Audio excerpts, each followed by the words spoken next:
வணக்கம் அன்பு நண்பர்களே, இன்றைய ஆயுதல் நிகழ்ச்சிக்கு உங்கள் அனைவரும் அன்போடு வரவேற்கிறேன். இந்தியாவில் ஈடுபடுமா தீவிரவாதிகளுடைய முயற்சி? இந்த கேள்விக்கான காரணம் என்ன? ஐமான் அல் ஜவாஹிரி, நமக்கு எல்லாம் தெரிந்த, உலகத்துக்கு எல்லாம் தெரிந்த ஒசாமா பின் லாடனுக்கு பிறகு அல் கைதா அமைப்புடைய தலைவராக பொறுப்பேற்று நீண்ட காலமாக அமைதியாக இருந்தவர், பெரிய நடவடிக்கையில் ஈடுபடாதவர், திரையில் தோன்றி பழக்கமில்லாதவர், திடீரென சமீபத்தில் ஒரு திரையில் தோன்றி ஒரு முக்கியமான விஷயத்தை வெளியிடுகிறார். இந்திய துணைக்கண்டம் முழுமையும் தங்களுடைய கிளையை திறப்போம் என்று சொல்கிறார். அல் கைதாவுடைய கிளை திறப்போம் என்று, ஏதோ இந்தியன் வங்கி கிளையை திறப்பது போல அல் கைதாவுடைய கிளையை திறப்போம் என்று, காயிதே அல் ஜிஹாத் என்று ஒரு பெயரில் இந்திய துணைக்கண்டம் முழுக்க இஸ்லாமிய தேசமாக்கும் முயற்சியில் எங்களுடைய கிளை பரப்பப்படும் என்று சொல்லியிருக்கார். இது நிச்சயமா ஏற்கனவே சொன்னது போல ஒரு இந்தியன் வங்கி கிளை துவக்குவது போல ஒரு சாதாரண விஷயமா கொள்ள முடியாது. மிகப்பெரிய அச்சுறுத்தலை இந்த நாட்டுக்கு, இந்த ஒட்டுமொத்த துணைக்கண்டத்துக்கு கொடுத்திருக்கிறது. இது இங்கு இருக்கக்கூடிய இஸ்லாமியர்களுக்கு பல வகையில் நெருக்கடி கொடுக்கக்கூடியதாக இருக்கிறது. அரசுடைய, பொதுமக்களுடைய சந்தேக பார்வை, தாங்கள் நியாயவான்கள், நாங்கள் நல்லவர்கள், நாங்களும் உங்களைப் போல தேசபக்தர்கள் என்று நெஞ்சை கிழித்து காட்ட வேண்டிய நிர்பந்தம் இங்க இருக்கக்கூடிய சிறுபான்மையினர் கூட ஏற்பட்டிருக்கிறது. இது எவ்வளவு பெரிய தாக்கத்தை, இவருடைய உரை, இவருடைய அழைப்பு எவ்வளவு பெரிய தாக்கத்தை இந்தியாவில் ஏற்படுத்தும்? இந்தியாவில் ஈடுபடுமா தீவிரவாதிகளுடைய முயற்சி? இதை பற்றி தான் இன்றைய ஆயுதல் நிகழ்ச்சி விவாதிக்கிறோம். அதற்கு முன்னால் நமது சிறப்பு செய்தியாளர் சலீம் சொல்லக்கூடிய தகவல் என்ன, இப்போது பார்க்கலாம். இந்தியாவில் கிளை திறக்க போறோம் அப்படிங்கிற ஒரு அறிவிப்பை வெளியிட்டிருப்பவர் அல் ஜவாஹிரி, அல் கொய்தாவினுடைய தலைவர். யார் இந்த அல் ஜவாஹிரி? ஏற்கனவே நம்பர் 2 தான் இருந்தார் அல் கொய்தாவில். ஒசாமா பின் லாடன் உயிரோட இருக்கும் பொழுது, ஒசாமா பின் லாடன் அமெரிக்காவால் கொல்லப்பட்ட பிறகு நம்பர் 1 ஆயிட்டார். அதாவது அல் கொய்தாவுடைய தலைவராயிட்டார். இப்பொழுது இந்த அறிவிப்பை விட்டிருக்காரு. என்ன சொல்லியிருக்காரு? இந்தியாவில் கிளை திறக்க போறோம், பங்களாதேஷ்லயும் சரி, மியான்மர்லயும் கிளை திறக்க போறோம், முஸ்லீம்கள் எங்கெல்லாம் ஒடுக்கப்படுறாங்களோ அங்கெல்லாம் நாங்க கிளை திறக்கிறோம் அப்படின்னு சொல்லிட்டு இந்தியாவில் முக்கியமா அவரோட உரையில, அவரோட பேச்சுல 3 ஸ்டேட்டை தான் சொல்லியிருக்காரு. குஜராத், ஏற்கனவே 2002 கலவரம் நடந்த இடம். அசாம், போடோ மக்களுக்கும் முஸ்லீம்களுக்கும் அடிக்கடி பிரச்சனை நடந்துட்டு இருக்கு. இன்னொன்று ஜம்மு அண்ட் காஷ்மீர். ஏன் இந்த நேரத்தில் இந்த அறிவிப்பை ஜவாஹிரி வெளியிட வேண்டும் என்று பார்த்தால், ஏற்கனவே ISIS அப்படிங்கிற ஒரு அமைப்பை ஈராக்ல சதாம் ஹுசேனின் வீழ்ச்சிக்கு பிறகு அதிருப்தியில் இருந்தவங்களை வச்சு அல் கொய்தாவினுடைய கிளையாத்தான் அங்கே தொடங்கினார்கள். ஆனால் ISISக்கும் அல் கொய்தாவுக்கும் உறவு ரொம்ப சிறப்பா இருந்தது இந்த வருஷம் பிப்ரவரி மாசம் வரைக்கும். எப்ப பிரிஞ்சது அப்படின்னா, ISIS பாப்புலர் ரொம்ப ஃபேமஸ் ஆக ஆரம்பிச்சிருச்சு. அது மட்டும் இல்ல, சமீபத்துல அவங்க அதாவது ஈராக்லயும் சிரியாவிலையும் ஒரு இடத்தை பிடித்துக் கொண்டு ISIS தலைவர் அல் பாக்தாதி அந்த இடத்தை ஒரு கலிஃபேட் என்றும், தன்னை ஒரு கலிஃபா, உலக முஸ்லிம்களின் தலைவன் என்றும் பிரகடனப்படுத்திக் கொண்டார். இதனால இந்த பிளவு ரொம்ப பெருசாயிருச்சு. அது மட்டும் இல்ல, இந்தியாவில் இன்டெலிஜென்ஸ், உளவுத்துறை எல்லாம் ரொம்ப உஷார்படுத்தப்பட்டிருக்காங்க. மத்திய அரசு கிட்ட இருந்து இன்ஸ்ட்ரக்ஷன்ஸ் ரொம்ப கிளியரா இருக்கு. மாநில அரசு இருக்க உளவுத்துறைக்கும் ரொம்ப தெளிவாக இன்ஸ்ட்ரக்ஷன்ஸ் கொடுக்கப்பட்டிருக்கு. இன்ஃபார்மர், யார் யாரெல்லாம் தகவல் கொடுக்கிறார்களோ அவங்க எல்லாம் உஷார்படுத்தப்பட்டிருக்காங்க. ஏதாவது சந்தேகத்துக்கிடமான தகவல் இருந்தா உடனே கொடுங்க அப்படின்னு சொல்லிட்டு உளவுத்துறை உஷாராக இருக்கிறது. ஏன்னா இந்த வீடியோ உண்மை என்பதில் எந்த முரண்பாடும் இல்லை. இந்த வீடியோவை எப்ப இன்டர்நெட்ல அப்லோட் பண்ணாங்க, இது எப்ப எடுக்கப்பட்டது, இந்த மாதிரி விஷயங்கள் எல்லாம் விசாரிச்சிட்டு இருக்கு உளவுத்துறை. இது போன்ற ஒரு வீடியோ வெளியிடப்பட்டதும் அது ஒரிஜினலானதான், உண்மையானதான் என்பது உண்மை. எப்போது எடுக்கப்பட்டது என்ற கேள்வி இல்லை. ஆனால் இப்போதுதான் இது அறிவிக்கப்பட்டிருக்கிறது. அவர்களுடைய அதிகாரப்பூர்வ அமைப்பு மூலமாக தான், அல் கைதாவுடைய அதிகாரப்பூர்வ அமைப்பு மூலமாக தான் வெளியிடப்பட்டிருக்கிறது. இதுல எவ்வளவு உண்மை இருக்குது அப்படிங்கிற தாண்டி இது எவ்வளவு தூரம் சாத்தியமாகக்கூடிய அபாயம் இருக்கிறது, அது சாத்தியமாக தடுப்பதற்கு என்னென்ன வாய்ப்புகள் இருக்கிறது என்பதை பற்றி தான் இன்றைய ஆயுத நிகழ்ச்சி விவாதிக்கிறோம். இந்த நிகழ்ச்சியில் நம்முடைய இந்திய தேசிய லீக்குடைய மாநில தலைவர் திரு பஷீர் அகமது அவர்கள் நம்ம இணைகிறார். அதே போல பாஜக முக்கிய பிரமுகர் திரு கல்யாண் ராமன் அவர்கள் நம்ம இணைகிறார். இவர்கள் மட்டுமல்லாமல் CBI உடைய முன்னாள் இயக்குநர் திரு ராகவன் அவர்கள் நினைக்கிறார். இவர் மட்டுமல்ல, சமூக ஆர்வலரும் ஓய்வு பெற்ற IAS அதிகாரியான திரு முருகன் அவர்கள் நினைக்கிறார். உங்க 4 பேரும் இந்த நிகழ்ச்சிக்கு வரவேற்கிறவர்களே. நான் முதல்ல திரு CBI உடைய முன்னாள் இயக்குநர் திரு ராகவன் ஆரம்பிக்க விரும்புகிறேன்.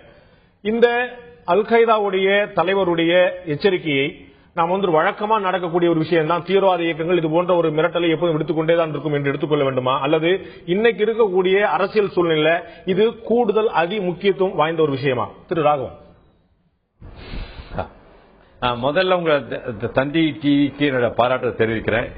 இதனால மக்களுக்கு ஒரு உணர்வு ஏற்படுத்துறதுக்கு இந்த நிகழ்ச்சி கட்டாயம் உபயோகமா இருக்கும் என்று நான் நினைக்கிறேன்.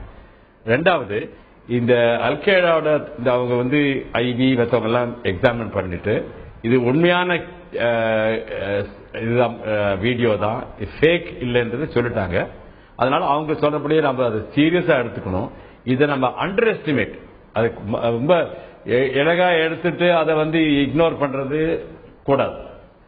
சீரியஸா ஒரு வார்னிங்கா எடுத்துட்டு தான், அதான் ஹால்மார்க் ஆஃப் செக்யூரிட்டி ஏஜென்சி, ஒரு நல்ல உளவுத்துறை ஒரு ஒரு நாட்டுக்கு வேணும்னாக்க அவங்க இந்த மாதிரி எச்சரிக்கைகள் எல்லாம் ரொம்ப தீவிரமா சீரியஸா எடுத்துட்டு அது கேட்க தக்க ஏற்பாடு செய்ய வேண்டும்.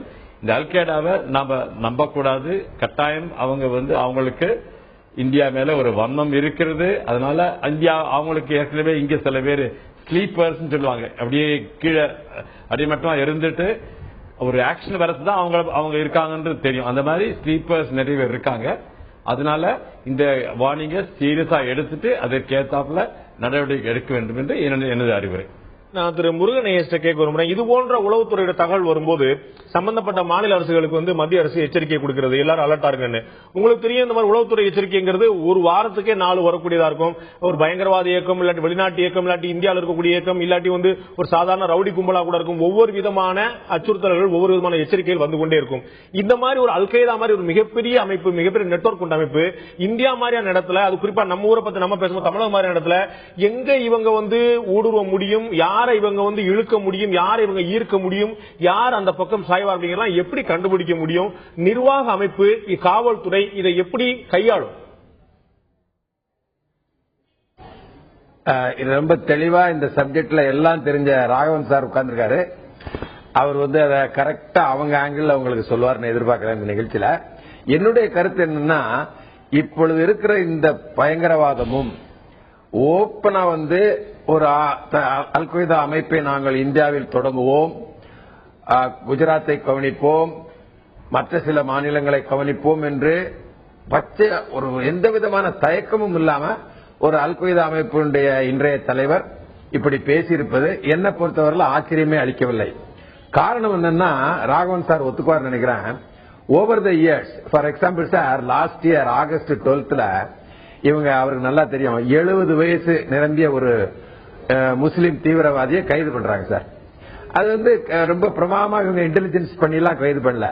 அவர் நம்ம பார்டருக்குள் நுழையும் போது வேற ஏதோ பிடிச்சு கண்டுபிடிச்சிட்டாங்க. அவரு இந்தியாவிலே இருந்து ஒரு கார்பெண்டரா இருந்து 18 வயசுல பாகிஸ்தானுக்கு போய் அங்க தீவிரவாதமும் குண்டு தயாரிப்பு முறையை ஸ்பெஷலிஸ்ட் ஆகி அப்புறம் திரும்பி 40 குண்டு வெடிப்புகள்ல சம்பந்தப்பட்டிருக்காரு. நான் தைரியமா சொல்லுவேன், இப்ப நான் பேசுறது இந்த தகவல் நம்மள எவ்வளவு பேருக்கு தெரியுங்கிறது ஒரு பெரிய கேள்விக்குறி. அதை விடவும் அதிகமாக நம்மிடம் இருக்கின்ற போலீஸ் துறை, உளவுத்துறை, தீவிரவாத எதிர்ப்பு துறை, இவங்கள இருக்கவங்க கூட இது ரொட்டீன் ஒரு கவர்மெண்ட் ஜாப் மாதிரி பண்றாங்களே தவிர ஒரு நேஷனல் மிஷன், ஒரு எமோஷனல் இஷ்யூ அந்த மாதிரிலாம் இவங்க பாக்குறது இல்ல. ராகவன் சார் ஒத்துக்குவாரு, நீங்களும் ஒத்துக்கணும். 9/11 ரிப்போர்ட்னு சொல்லி சப்மிட் பண்ணிருக்காங்க, அதை வாங்கி படிக்கணும் ஒவ்வொருத்தரும், விவரம் தெரிஞ்சவங்க. அவங்க ஒரு 5 செனட்டர்ஸ் ரிபப்ளிகன் பார்ட்டி, இன்னொரு 5 பேரு டெமோக்ராட்டிக் பார்ட்டி, இவங்க 10 பேர் சேர்ந்து 1,51,000 பக்கங்கள் தீவிரவாத அமைப்புகளை படித்துவிட்டு கிட்டத்தட்ட 42 கண்ட்ரியில உள்ளவங்கள்ட்ட கேள்வி கேட்டு பதில் சொல்லி ஒரு ரிப்போர்ட் தயார் பண்ணிருக்காங்க. சொல்றாங்க அவங்களுக்கு எந்த பயமும் கிடையாது, அவங்களுக்கு பண வசதி இருக்கிறது, சில இஸ்லாமிய அரசுகள் அவர்களை ஊக்குவிக்கிறார்கள். இதுக்கிடையில இப்ப அவர் ஏன் இப்படி அனௌன்ஸ் பண்றாருங்கிறது எனக்கு ரொம்ப தெளிவா புரிந்த ஒரு விஷயம்.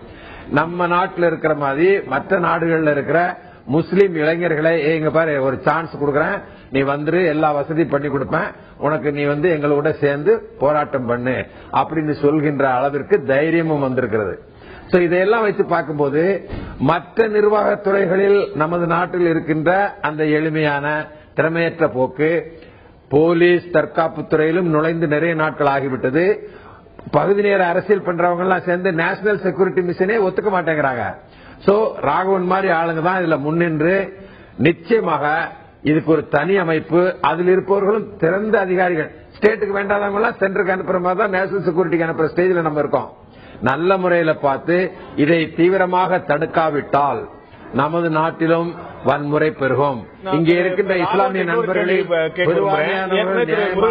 போல இந்த அல்-கொய்தா அமைப்புடைய இப்ப இருக்கக்கூடிய ஒரு மிரட்டலுக்கான காரணம், இவர்கள் விடுத்தக்கூடிய இந்த மிரட்டலுக்கான காரணம் உலகம் முழுக்க ISIS நம்மளோட பாப்புலர் ஆகிட்டு வச்சு இளைஞர்கள் மத்தியில் ஒரு அதிக ஈர்ப்பு ISIS கிடைக்குது.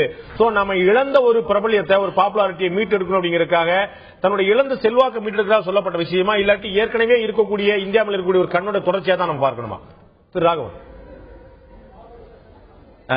கட்டாயம் இந்த ISISக்கும் இந்த அல்கைடாக்கும் ஒரு போட்டி. முதல்ல பேரண்ட் ஆர்கனைசேஷன் அல்கைடா, அதுல இருந்துட்டு இவர் ஒரு கொஞ்சம் இந்த புது தலைவர் ஐஎஸ்ஐஎஸ் தலைவர் கொஞ்சம் தீவிரமா இருந்ததுனால அவர் அங்க ஒத்து வரல அல்கைடா. அவர் வெளில வந்துட்டாரு.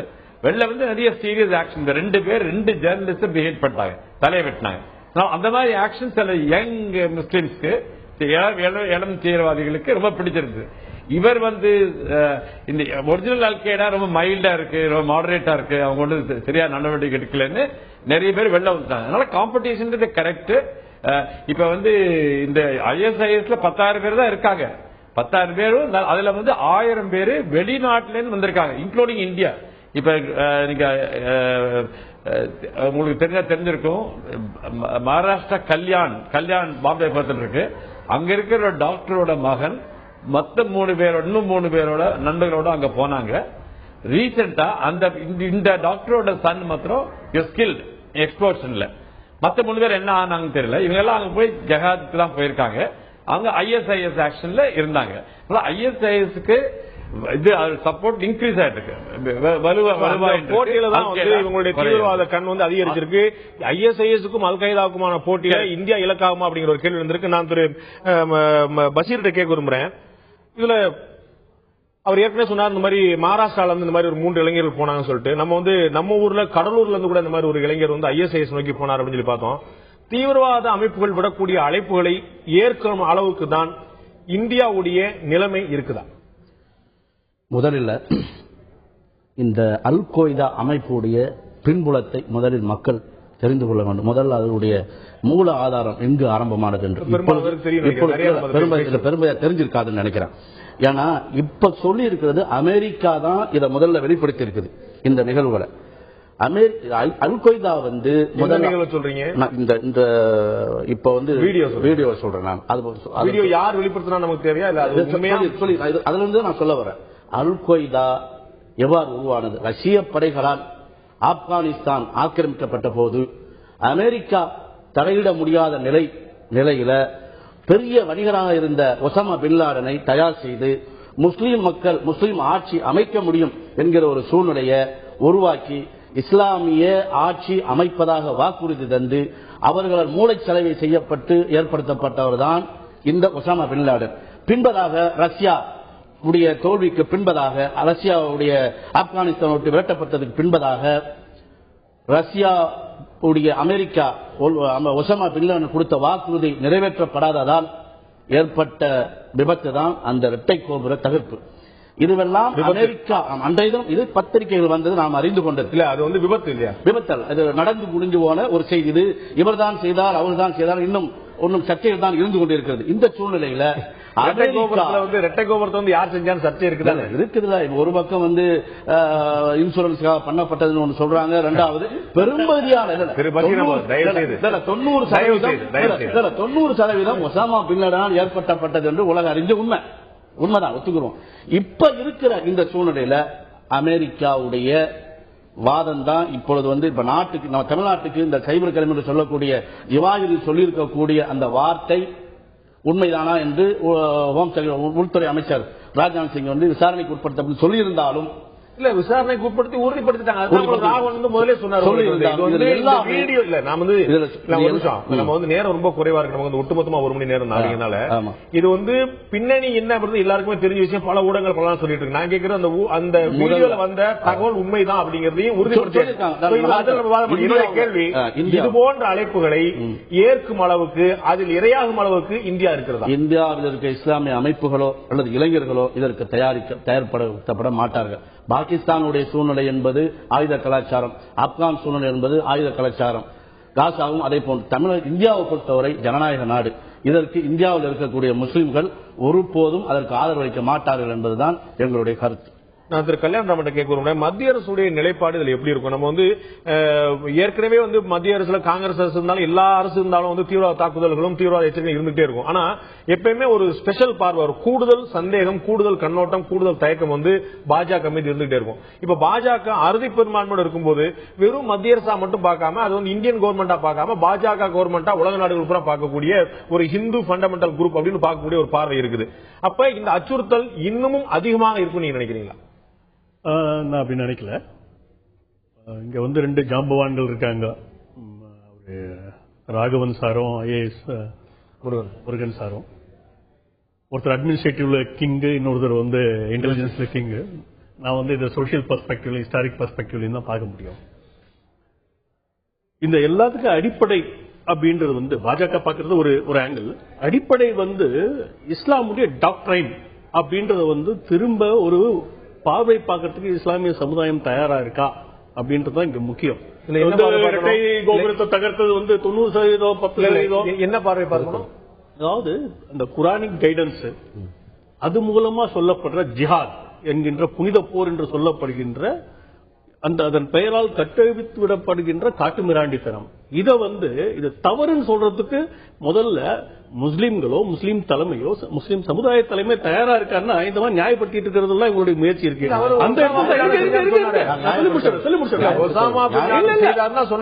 இரட்டை கோபுரம் யாரால் தகர்ப்பது தெரியாது எங்களுக்கு, சந்தேகமா இருக்கு. 90%, 10% இதெல்லாம் என்ன? ஆமா, அல்-கொய்தா வச்சான் தப்பு, முஸ்லீம் தீவிரவாதி தப்பு, முடிஞ்சு போச்சு. முதல்ல அதோட நிறுத்திடுங்க. இதான் உண்மை, உலகம் முழுக்க எஸ்டாப்ளிஷ் பண்ண விஷயம். ஏன் இதை வந்து பூசி மொழிக்கு முயற்சி பண்றீங்க? தயவு செஞ்சு இந்த அணுகுமுறை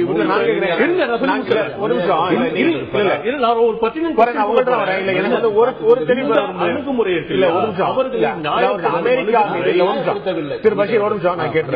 அமெரிக்கா மீது அல்-கொய்தா நடத்திய தாக்குதலுக்கு இந்தியாவில் இருக்கக்கூடிய முஸ்லீம்கள் ஏன் விளக்கம் அளிக்க வேண்டும்? ஏன் சுய பரிசோதனை செய்ய வேண்டும்?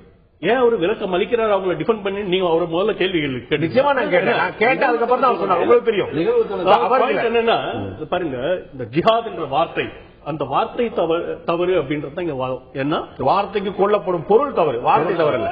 வார்த்தையே தவறுதாங்க. இன்னைக்கு உலகம் முழுக்க என்ன இருக்கு? வார்த்தைக்கு கொள்ளப்படும் ஜிஹாத் மூலமாக மற்றவங்களுக்கு தாருல் இஸ்லாம், தாருல் அராபரம், இவ்வளவுதான் இஸ்லாமிய உலகம். மற்றவங்க எல்லாம் வந்து எதிர்வணி, அவங்கள காலி பண்ணிட்டு இஸ்லாமை உருவாக்குவோம். இதுதான் இஸ்லாம். இது இஸ்லாம் இல்ல, இது அவர். இந்த உண்மையை நம்ம ஏத்துக்கிறதுக்கு நீங்க தவறணும். உண்மையை நோக்கி நம்ம இதுதான் இஸ்லாம்னு சொல்லாம இதுதான் இஸ்லாம் என்று சொல்லப்படுகிறது. திரு கல்யாணராமன்,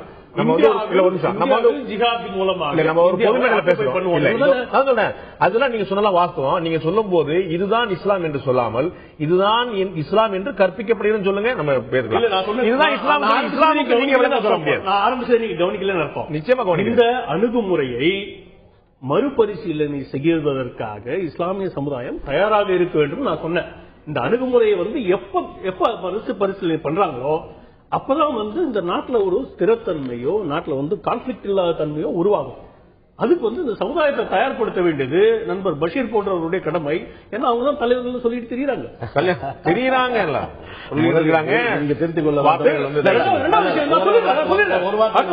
ரொம்ப இம்பார்ட்டன்ட் சொல்லி முடிச்சிருங்க. பதிவு செஞ்சா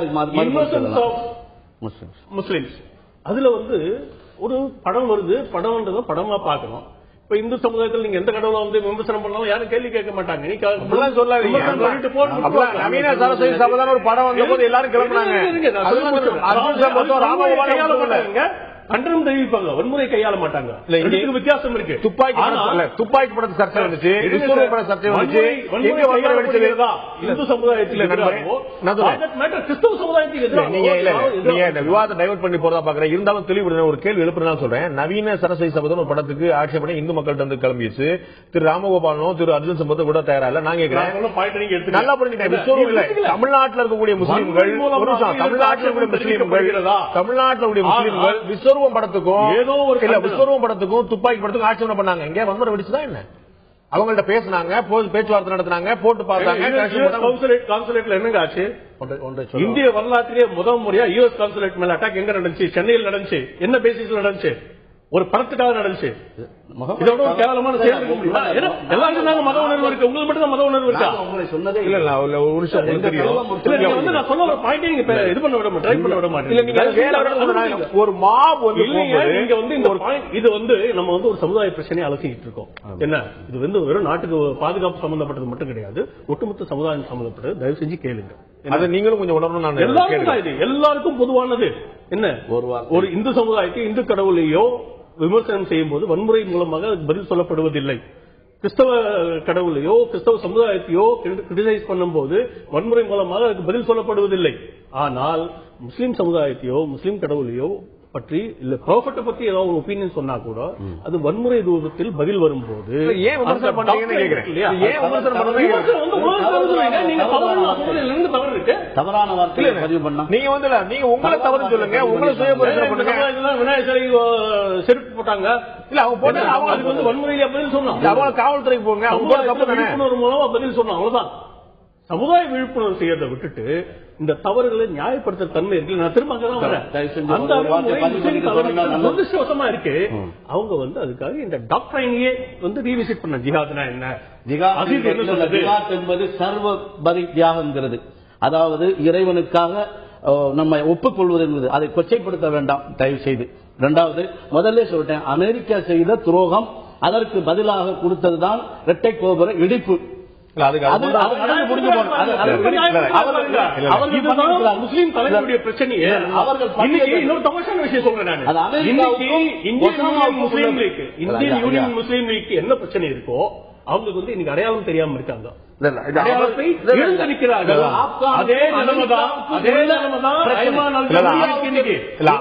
இந்தியாவில் வேலை இல்லை, இந்தியாவில் வேலை இல்லை, மக்களுக்கு சொல்லவில்லை. சொன்னது போல இது வந்து ஒசாமாவுக்கும் அமெரிக்காவுக்குமான பிரச்சனை என்று பார்க்கும்போது, அதே ஒசாமா பின் லாடன் கொல்லப்பட்ட போது இந்தியாவில் குறிப்பாக சென்னையில் அவருக்கு இறுதி அஞ்சலி செலுத்தப்பட்டது. இது அப்போதே இஸ்லாமியர்கள் மத்தியிலேயே கூட ஒரு பிளவுபட்ட பார்வை ஏற்படுத்தியது. இது நமக்கு தேவைதானா என்று. இல்லை இது தேவைதான் என்று சிலர் சொன்னார்கள். வெளிநாட்டில் இருக்கக்கூடிய தீவிரவாத சக்திகளுடைய இன்ஃபுளுயன்ஸ் அச்சுறுத்தல் மட்டும்தான் இருக்கிறதா, இல்லாட்டி இந்தியாவில் இருக்கக்கூடியவர்களுக்கு அது போன்ற கொந்தளிப்பு இருக்கிறதா? இந்தியா ஒரு தீவிரவாதத்துக்கான ஒரு களமாகத்தான் இன்னும் இருக்கிறதா? சிபிஐ முன்னாள் இயக்குநர் திரு ராகவன் கேட்க விரும்புறேன். நம்ம வந்து இடைவெளிக்கு முன்னாடி நீங்க இந்த விவாதத்தை கவனிச்சிருப்பீங்க. திரு பஷீர் அஹமதுக்கும் திரு கல்யாணராமனுக்கும் ஒவ்வொரு வார்த்தையிலும் ஒரு தெளிவு வேண்டும், ஒரு கவனம் வேண்டும் அப்படிங்கிறதுக்கான எவ்வளவு பெரிய முயற்சி நடந்தது அப்படின்னு.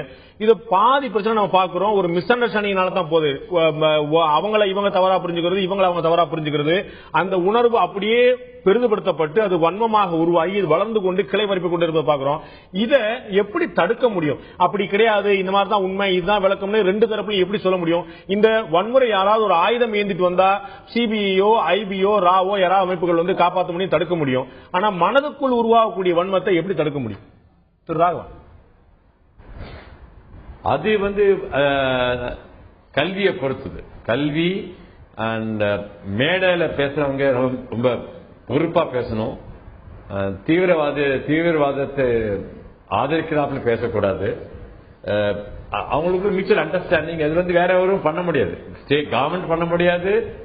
Only education enlightenment alone can help. வேற ஒருத்தர் அரசியல் ஆர் கவர்மெண்ட் பொது இதுல government organisation cannot help. And only individuals on their own, community leaders. இப்ப அமெரிக்காலாம் கூட ஆஃப்டர் 9/11 ஒரு ப்ராப்ளம் இல்ல பிட்வீன் ரேசஸ், இந்த ஒயிட்ஸ் முஸ்லிம்ஸ் கிறிஸ்டின்ஸ் இந்த மாதிரி ப்ராப்ளம் வரல. அதுக்கு காரணம் என்னன்னாக்க அது வந்திருக்கலாம். 9/11 மேக்னிடியூட் பார்த்தாக்க எவ்வளவு life we lost so many lives.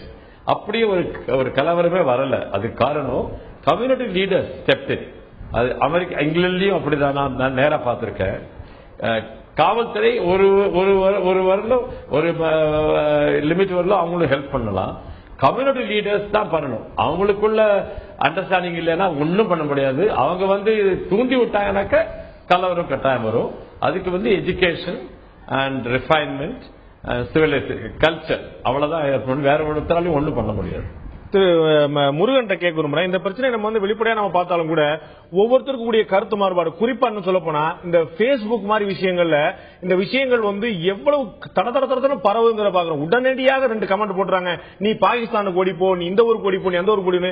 எவ்வளவு குரோதம் உள்ள இருக்கு. அதை பத்தின ஒரு ஆழமான பார்வை இல்லாம, ஒரு தெளிவான இல்லாம, அவர்களும் இங்க இருக்கக்கூடியவங்க நம்ம ஆட்கள், நம்முடைய மனிதர்கள், நம்முடைய சக தோழர்கள் அப்படிங்கிற எண்ணம் இல்லாம மாத்தி பரஸ்பரம் திட்டிவிட விஷயம் வந்து இது எவ்வளவு ஆழமா இந்த வெறுப்பு வேறுந்திருக்குன்னு காட்டுறதா, இல்லாட்டி நுனிப்புள் மேயக்கூடியவங்க, ஒரு பெரிய அறிவு இல்லாதவங்க இது மாதிரி ஒரு ஆவேசமான செயல்கள் தான் பாக்குறதா?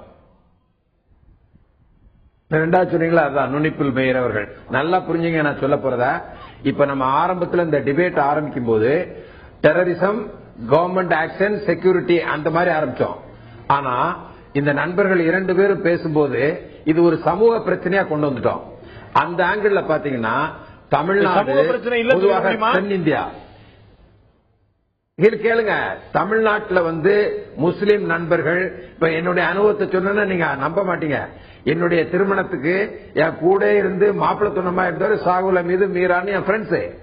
அவங்க வீட்டுக்கு நான் போய் சாப்பிடுவேன், எங்க வீட்டுல இருந்து அவங்க சாப்பிடுவாங்க. இது எல்லாருக்கும் தெரிஞ்ச விஷயம். உங்களுக்கு மட்டும் இல்ல, எல்லாருக்குமே அந்த மாதிரி சகோதரர்கள் இருக்காங்க, மாப்பிள்ளை மச்சான் இருக்காங்க.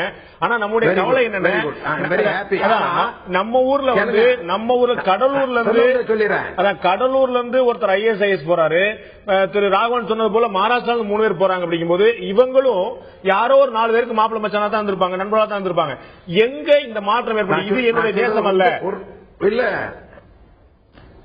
இது உங்களுக்கு அந்த பிரச்சனைக்கு வர இருந்தா நீங்களே சொல்லிட்டீங்க. அதாவது எப்பேற்பட்ட தீவிரமான கொள்கை பிடிப்பான இயக்கங்கள் இருந்தாலும் நல்ல சமூகத்தில் வந்தவர்கள், இப்ப உதாரணமா பாத்தீங்கன்னா, இப்ப ராகவன் சார் மாதிரி இன்னொரு போலீஸ் ஆபீசர், இன்னொரு பார்வர்டு கம்யூனிட்டி பர்சனை நம்ம பார்க்க முடியாதுங்கிறதுக்காக அந்த கம்யூனிட்டியை மோசம் சொல்ல முடியாது.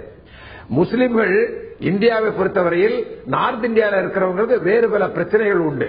பார்டர் ஸ்டேட்ல பழைய அனுபவங்கள், அங்கிருந்து குடிபெயர்ந்து வந்தவர்கள். தமிழகத்தை பொறுத்தவரையிலும் தென்னிந்தியாவை பொறுத்தவரையிலும் நல்ல தரமான வாழ்க்கை வாழ்கின்ற இஸ்லாமிய நண்பர்கள் அவங்கள யாராவது இருப்பாங்க. இப்ப நல்ல ஒரு ஜாதியில இருந்து ஒரு திருடன் வர்றான், ஒரு ஃப்ராடு வர்ற மாதிரிதான் நீங்க அதை வச்சுக்கணும்.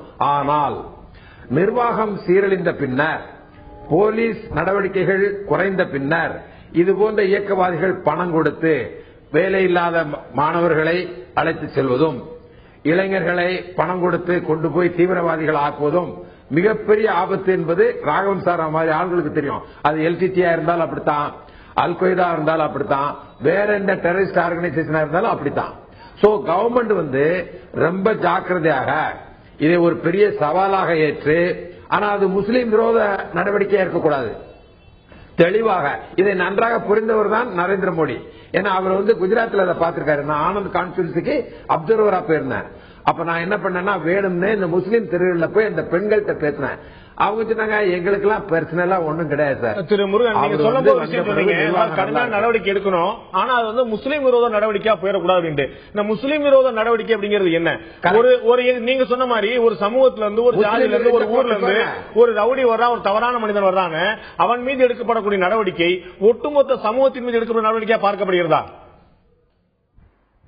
இல்ல, நீங்க பேசும்போது அப்படித்தான் பேசுறீங்க. ஒரு முஸ்லீம் தீவிரவாதியாக மாறி போனா முஸ்லீம்கள் எதிரிகள், ஒழுக்கம் இல்லாத பேசக்கூடாது. யார் பேசுறா? அப்படி பார்த்தா இப்ப நான் இருக்கிற அரசியல்வாதிகள் ஓட்டு வங்கி அரசியலுக்காக இவர்களுக்கு இல்லாத பற்று மைனாரிட்டிஸ் இருக்க மாதிரி இருக்க சொல்ற ஒரு குரூப், இன்னொரு குரூப் இந்துக்களையும் மற்ற ஜாதியினரை தூண்டி விடுவதற்காக தேவையில்லாமல் பேசுவது, இதெல்லாம் தவிர்க்க வேண்டும்.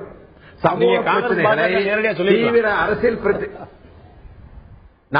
நான் சொல்ல விரும்பல. நான் ஏன் சொல்ல விரும்பல, இப்ப நீங்க அடுத்த டிபேட் கூப்பிடுங்க, பொலிட்டிக்கல் டிஸ்கஷன் அதுல சொல்றேன். இது அட்மினிஸ்ட்ரேஷன் அண்ட் சமூக சிந்தனையோட நான் பேசுறேன். இஸ்லாமிய நண்பர்கள் நல்லா செட்டில் ஆகி நமக்கு ஈக்குவலா பிரமாதமா வாழ்ந்துட்டு இருக்க ஒரு மாநிலம் தமிழகம். இங்கே ஒரு 4 முஸ்லிம்கள் பணத்துக்கோ வேறு சில வீக்னஸ்க்கோ ஆசைப்பட்டு தீவிரவாதிகளாக போனதனால் அந்த முஸ்லிம் சமுதாயமே மோசம் என்று நான் சொல்ல மாட்டேன். இது அப்படியே புரிந்து கொள்ள வேண்டும். நான் திரு ராகவன் கேட்க ஒரு சின்ன ஒரு தெளிவுபடுத்துறதுக்கான விஷயம், எது போராட்ட இயக்கம், எது பயங்கரவாத இயக்கம் என்ற கிளாசிபிகேஷன் எப்படி பண்ணுது? இதே நம்முடைய நிகழ்ச்சியில் ஏற்கனவே திரு பஷீருடைய கட்சியை சேர்ந்த திரு நிஜாமுதீன் சொன்னார், ISIS அமைப்பு அப்படிங்கிறது ஒரு போராட்ட, ஒரு சுதந்திர போராட்ட அமைப்பு, அது பயங்கரவாத இயக்கம் அல்ல என்று பதிவு செய்தார். இந்த டிஸ்டிங்ஷன், இந்த வித்தியாசத்தை நம்ம எப்படி சொல்ல முடியும்? இது பயங்கரவாத இயக்கம், இது தீவிரவாத இயக்கம், இது போராட்ட இயக்கம், நம்ம எப்படி அந்த பிரிவை சொல்ல முடியும்? திரு ராகவன், ISIS மியர்லி போராட்ட இயக்கம் சொன்னா அது சரிப்பாங்க. ISIS 2 ஜேர்னல் அமெரிக்கன் ஜேர்னலிஸ்ட தலையை வெட்டி பிஹேட் பண்ணாங்க. அவங்க ஒன்லி இன் வயலன்ஸ். இல்ல நம்ம நிகழ்ச்சியிலேயே நிஜாமுதீன் இத பதிவு செய்தார். அவர்கள் நாட்டில் அது சொன்னார், நம்ம நாட்டில் சொன்னார். நீங்க நியூயார்க் டைம்ஸ், அப்புறம் மத்த இங்கிலாந்துல சில செய்தித்தாள்கள் இதெல்லாம் படிச்சீங்கன்னாக்க ISIS எந்த மாதிரி கொடூரமான ஆர்கனைசேஷன் உங்களுக்கு புரியும். அவங்க அவங்களே கிளைம் பண்ணல, நாங்க போராட்டம் இல்ல, அவங்க தீவிரவாதிகள் தான், நாங்க இப்படிதான் பண்ணுவோம்னு தீவிரமா சொல்லிட்டாங்க. ஆனா போராட்டம், போராட்டம்ன்றவங்களுக்கு ஸ்லோகன் கோஷம் விடுவாங்க, ஆனா வயலன்ஸ்ல என்டர் பண்ண மாட்டாங்க. அதான் கிளியர் டிஸ்டிங்ஷன் இருக்கு. போராட்ட கட்சியாது பயங்கரவாத கட்சி எதுன்றது கிளியரா தெரியும். அதுல ஒன்றும் சந்தேகமே இல்ல. அது சந்தேகம் இருக்குன்னு சொன்னா அதை நம்ப மாட்டேன். உங்களுடைய தோழர் தான் திரு நிஜாமுதீன் வந்து நம்முடைய நிகழ்ச்சியிலேயே ஒரு வாரம் முன்னாடி தெளிவா சொன்னார், ISIS இயக்கம் வந்து ஒரு சுதந்திர போராட்ட இயக்கம் பதிவு பண்ணார். அப்ப உங்களை போன்ற பிரமுகர்களுக்கு இந்த தயக்கம் இருக்கும்போது உங்களை பின்பற்றி செல்லக்கூடிய இளைஞர்களுக்கு எப்படிப்பட்ட குழப்பத்தை, எப்படிப்பட்ட தவறான மெசேஜ் நீங்க கொடுக்குறீங்க? ஒரு கருத்தை சொல்றேன். இலங்கையில் நடந்த யாழ்ப்பாணத்தை மீட்பது, தமிழ் மீட்பு என்பது அது வந்து போராளிகள் தான் சொல்லப்படுது. அதே மாதிரி காசால நடக்கிறது, ஆப்கான்ல மண்மீட்பு புரட்சி என்று தான் சொல்லப்படுது. ஈராக்கில் நடப்பதும் மண்மீட்பு புரட்சி தான். ஆப்கான் நடப்பது மண்மீட்பு. அவர்கள் நாட்டை பொறுத்தவரை அவர்கள் சொல்வது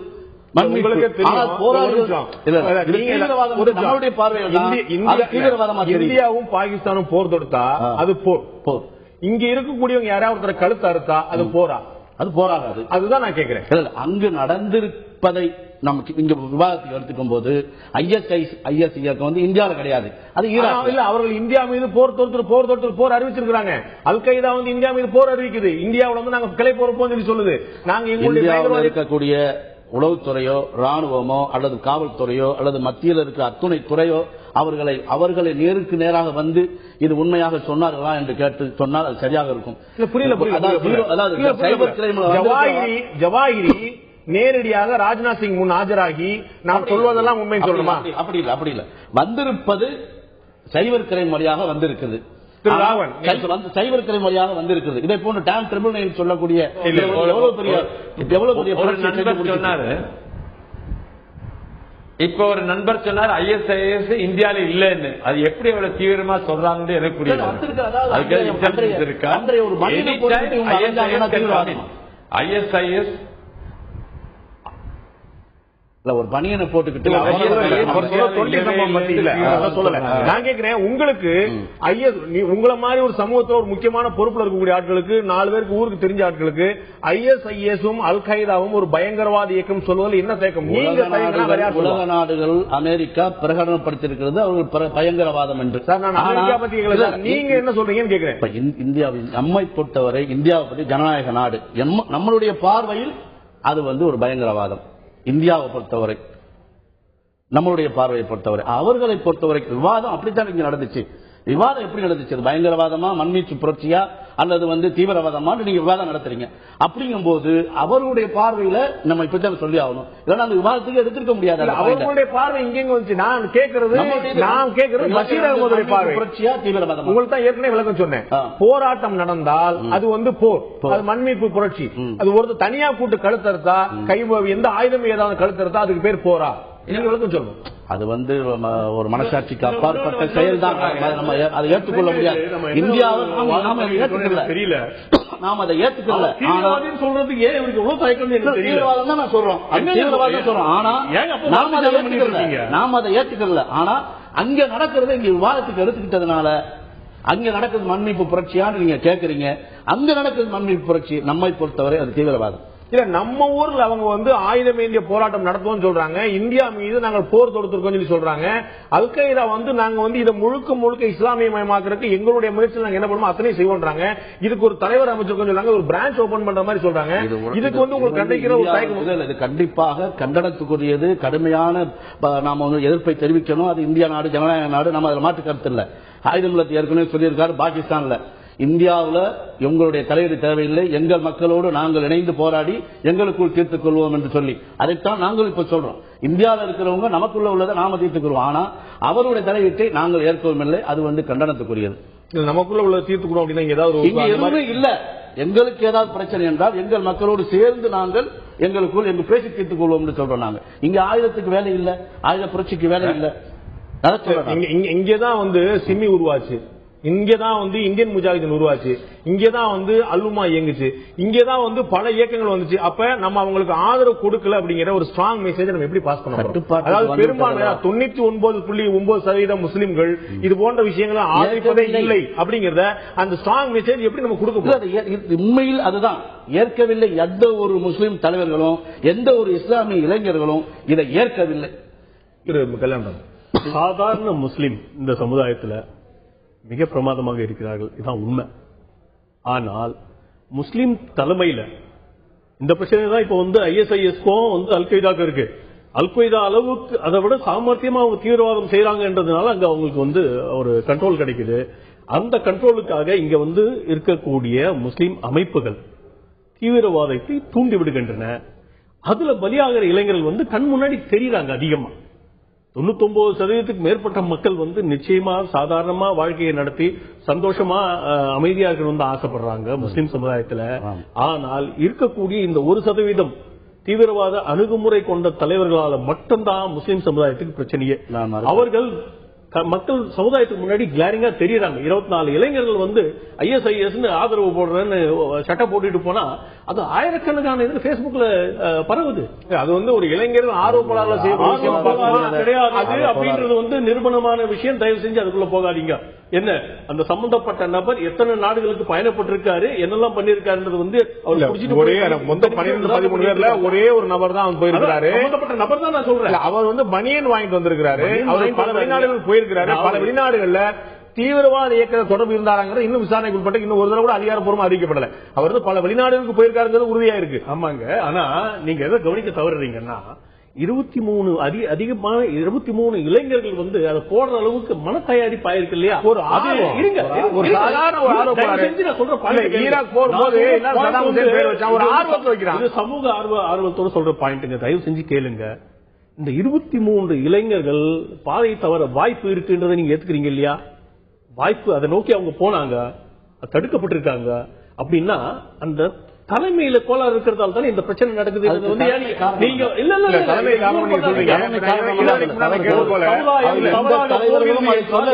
தவறான பாதையில் போகிறார்கள் என்றால் அந்த சமுதாயத்தின் தலைவர்கள் மட்டும்தான் காரணமா இருக்கு. எந்த விதமான வாய்ப்பு நீங்க கண்டனம் பண்ணலன்றதுதான் உண்மை. இல்ல தப்பு பண்ணாத மரியாதை இனிமே ஒழுங்கா பிஹேவ் பண்ணுன்னு சொல்ற தைரியம் முஸ்லீம் தலைமைகளுக்கு இம்மி அளவுக்கு கிடையாது என்றுதான் உண்மை. ஏன்னா இவங்க கையில இருந்து தலைமை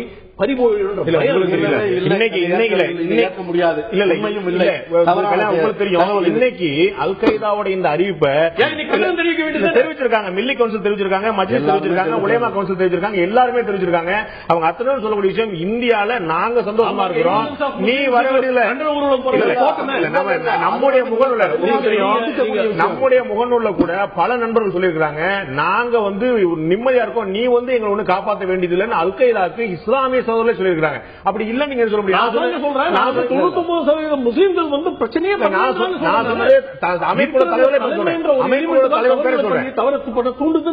அமைப்போட தலைவர்களே மஜ்லிஸ் ஆகட்டும், உலேமா கவுன்சில் ஆகட்டும், மில்லி கவுன்சில் ஆகட்டும், அவங்களே அதிகாரப்பூர்வமா ரொம்ப சிம்பிள் கேள்வி. இன்னசென்ஸ் ஆஃப் முஸ்லிம்ஸ்க்காக அவ்வளவு பெரிய கண்டன ஊர்வலத்தை நடத்தினவங்க இப்ப நடத்துங்க. என்ன அல்-கொய்தா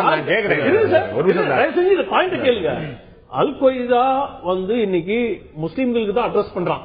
என்ன வாங்க சேருங்கன்னு போடா அப்படின்னு சொல்லிட்டு கண்டன ஊர்வலம் நடத்தி நாங்கள் தீவிரவாதத்துக்கு சப்போர்ட் பண்ண மாட்டான்னு போனா நாட்டு மக்களுக்கு நன்றி. இதுக்கு ஒரு ஆர்ப்பாட்டம் பண்ணணும், இதுக்கு ஒரு போராட்டம் நடத்தணுமா? 24 பேர் பனியன் போட்டு நின்னா அதை ஏத்துப்பீங்க, அதை அப்ரிஷியேட் பண்றாங்க அப்படின்னு தெரிவிக்கிறதுக்கு அந்த மாதிரி ஏதாவது பண்ணணும் ஏத்துக்க மாட்டேன். 24 பேர் பனியன் போட்டு போனதை கண்டிச்சாங்க. அவங்க ஏத்துக்கலன்னு அவங்க சொல்றாங்க. இந்த விஷயத்தை அல்-கொய்தா விஷயத்தை பொறுத்தவரைக்கு நான் சொல்லக்கூடிய உங்களுக்கு தெரியும், மில்லி கவுன்சில்ங்கிறதோ மஜ்லிஸ் கவுன்சில்ங்கிறதோ உலேமா கவுன்சில்ங்கிறதோ சாதாரணமான அமைப்புகள், இந்தியாவில் உள்ள பெரிய அமைப்புகள் அவங்க கண்டனம் தெரிவிச்சிருக்காங்க. வேற யாரு இதுக்கான தீக்குளிக்க முடியும்? ஒருத்தரும் தமிழ்நாட்டில் 23 அமைப்புகள் சேர்ந்து ஒவ்வொரு சின்ன விஷயத்துக்கும் யாரோ ஒருத்தர் பெங்களூர்ல கொண்டு வச்சான் அப்படின்னு அவனை புடிச்சிட்டு வந்தா கண்டிக்கிறாங்க.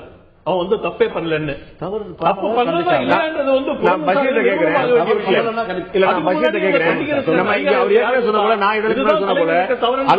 இங்க ஒசாமா பின் லாடனுடைய இறப்புக்கு நம்ம ஊர்ல சென்னையில அண்ணா சாலையில அஞ்சலி செலுத்தப்படுகிறது. இதை நம்ம எப்படி ஏத்துக்க முடியும்? நம்ம என்ன விதமா நம்ம பாக்குறது? ஒரு பயங்கரவாதின்னு சொல்லப்பட்டவர் அவர் கொல்லப்படுறாரு. அமெரிக்கா நீங்க சொன்ன போல அது அமெரிக்காவுக்கும் ஒசாமாக்குமான பிரச்சனை. அதை நம்ம ஊர்ல அது என்டார்ஸ் பண்ணும்போது, நம்ம ஊர்ல அது நம்முடைய ஆளா நம்ம வரிக்கும் போது அது ஒரு தவறான பாதிப்பு கொடுக்காது. நமக்கு தேவையான அந்த காலகட்டத்தில் எந்த பாதிப்பும் இந்தியாவுக்கு வரவில்லை. முதல்ல பதிவு பண்ணி இந்தியாவுக்கு வரணும் காத்துக்கணுமா? நமக்கு ஆனா அவர் பாகிஸ்தான் செய்யல. ஒரே ஒரு பள்ளியில இந்த தொழுகை நடத்தப்பட்டது.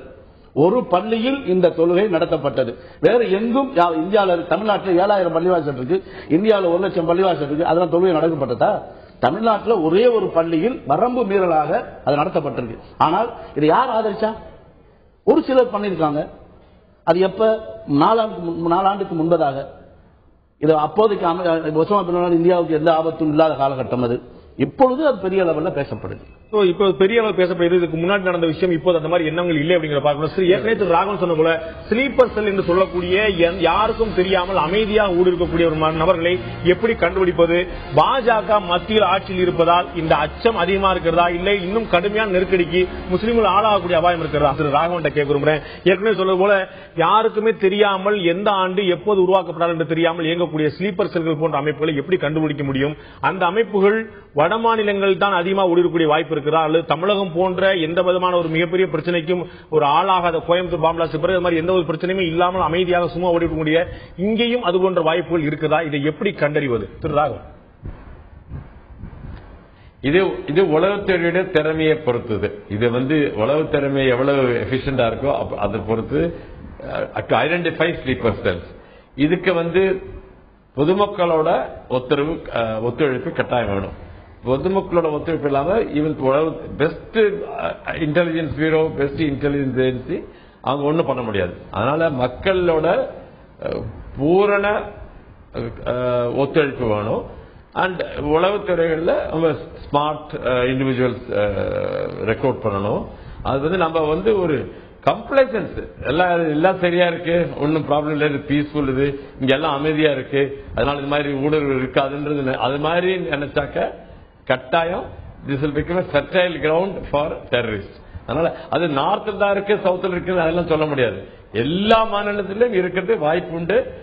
அது கவர்மெண்ட்டை பொறுத்தது இல்ல, அது லோக்கல் என்னெல்லாம் ஃபேவரபிள் சர்க்கம்ஸ்டான்சஸ் இருக்கோ, எதெல்லாம் அனுகூலம் இருக்கோ அதை பொறுத்து லோக்கல் பப்ளிக் அவங்க ஒரு இடத்துல பப்ளிக் எல்லாரும் சேர்ந்து நாங்க அவங்களை சப்போர்ட் பண்றோம்னு சொல்லிட்டாங்க கட்டாயம் அங்க இருப்பாங்க. அதனால இது அரசியல் அரசாங்கம் மாத்திரம் பண்ற வேலை இல்ல, பொதுமக்கள் உழைக்கணும். காவல்துறையோட திறமையை பொறுத்தது. திரு முருகன் கேட்க விரும்புறேன். ஏற்கனவே சொன்னது போல இப்ப இருக்கக்கூடிய அரசியல் சூழ்நிலை பாஜக மத்தியில் ஆட்சியில் இருப்பது ஒரு பாதுகாப்பான விஷயமா கருதப்படுகிறதா, இல்லது இன்னும் ஒரு மோசமான விஷயமா, இன்னும் அச்சுறுத்தல் அதிகரிக்கக்கூடிய விஷயமா பார்க்கப்படுகிறதா?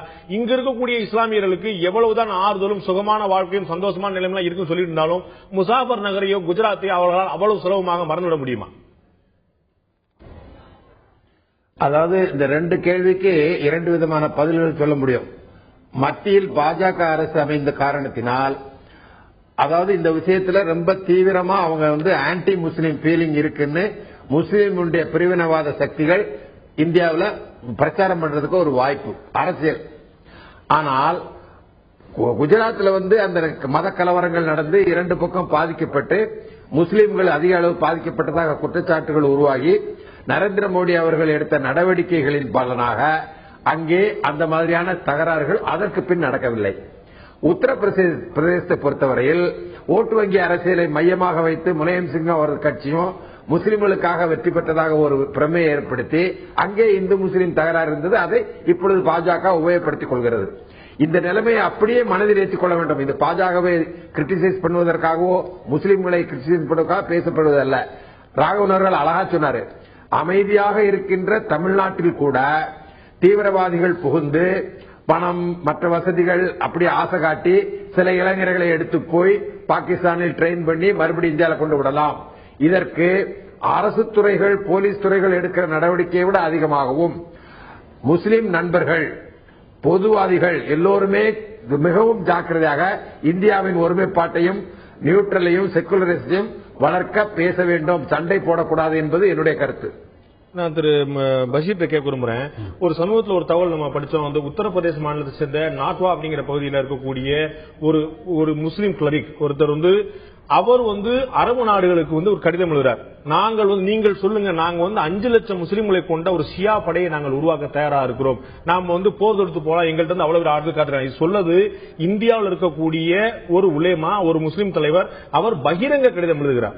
அதே போல திரு ஓவைசி அவர்கள், ஹைதராபாத்துடைய எம்பியா இருக்கக்கூடிய ஓவைசி அவர்கள் பகிரங்கமாக இந்தியாவுக்கும் பாகிஸ்தானுக்கும் போர் ஏற்பட்டால் நாங்கள் இங்க இருக்கக்கூடிய முஸ்லிம்கள் எல்லாம் பாகிஸ்தானுக்கு ஆதரவாக போராடுவோம் அப்படிங்கிற ஒரு கருத்து வந்து வலைதளங்கள்ல கடுமையா உலாவிட்டு இருக்காது. உண்மையா பொய்யாங்கிறது நீங்க சொன்ன மாதிரி தெரியாது. ஆனா இது போன்ற விஷயங்கள் வரும்போது இருக்கக்கூடிய இஸ்லாமிய தலைவர்கள் எல்லாருமே இது போன்ற விஷயங்கள் நாங்க என்கரேஜ் பண்ண முடியாது, இதை உடனடியா நிறுத்துங்க, இது சொல்வதற்கு உங்களுக்கு எந்த அருகதையும் கிடையாது அப்படின்னு ஏன் நேரடியா பகிரங்கமா நம்ம கண்டிக்கிறது இல்ல? ஒரு வெளிப்படைத்தன்மையா நம்ம பார்த்தோம். ஒரு இன்னசென்ஸ் ஆஃப் முஸ்லீம் பத்தி பிரச்சனை வந்தபோது, ஒரு நபி சல் பத்தின ஒரு கேலிச்சித்திரம் வந்தபோது கடுமையான ஒருமித்த குரல்ல குழந்தைகள் இருந்து பெரியவர்கள் வரைக்கும் லட்சக்கணக்கான பேர் திரண்டு நம்முடைய எதிர்ப்பை தெரிவித்தோம். அதே மாதிரி இது போன்ற விஷயங்களும் எங்களுடைய ஆதரவு எப்போதும் பயங்கரவாதத்துக்கு இருக்காது அப்படின்னு ஒரு ஆர்ப்பாட்டம், ஒரு பேரணி, ஒரு பெருந்திரள் ஆர்ப்பாட்டமோ ஏன் நம்ம நடத்துறதே இல்லை? அதாவது எங்களுடைய எதிர்ப்பை பத்திரிகை வாயிலாக பதிவு செய்ய முடியுமே ஒழிய நாங்கள் இதற்காக ஒரு ஆர்ப்பாட்டம் நடத்துவது என்பது அது ஒரு சரியான ஒரு சேவாக்க ஒட்டுமொத்த சமூகத்துக்கு இஸ்லாமியர்களுடைய குரல் ஒரே குரலாகத்தான் ஒலிக்கிறது. பயங்கரவாதத்துக்கு இங்க இடம் இல்லை அப்படிங்கறத நீங்க அவர்களை பூரா ஒன்று திரட்ட முடியுதுங்கிறத காட்ட முடியல.